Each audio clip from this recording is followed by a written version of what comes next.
ॐ नमो गुरवे वासुदेवाय पदप्रणतवत्सलो जयति वासुदेवो यतिः।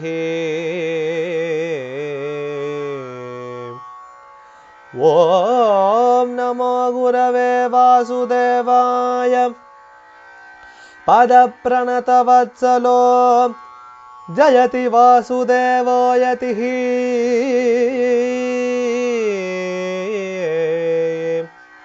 ॐ नमो गुरवे वासुदेवाय पदप्रणतवत्सलो जयति वासुदेवो यतिः। जय गुरुदेव दत्त। नमो गुरवे वासुदेवाय। ॐ अथ दशावतारस्तोत्रम्। मत्स्योऽब्धिविहारः पूर्वो ह्यवतारः, चातश्रुतिहारः पूज्यो मनुतारः। नष्टामरबाधः कूर्मोऽथ धराधः, गत्वा वहतीशः क्ष्मां योऽप्यमृतेशः। भूभृत्सहिरण्याक्षघ्नोऽत्र तृतीयः, भूदार उदारो यज्ञो भजनीयः।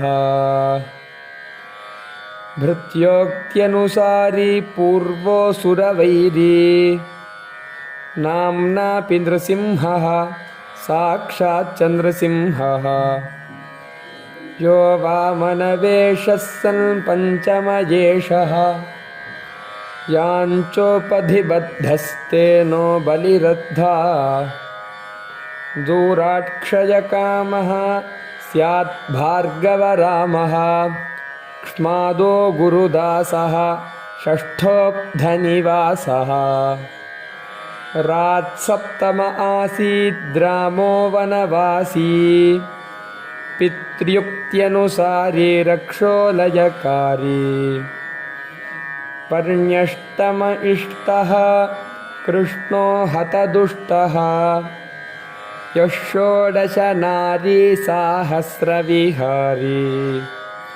बुद्धो नवमोऽयं विस्तारितमायं, यं कोऽपि न वेद सोऽप्यावृतिमर्दः।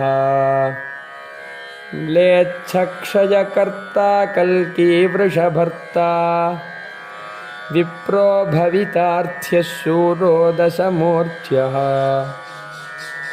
इति दशावतारस्तोत्रं सम्पूर्णम्।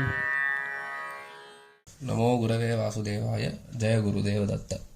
ॐ नमो गुरवे वासुदेवाय पदप्रणतवत्सलो जयति वासुदेवो यतिः।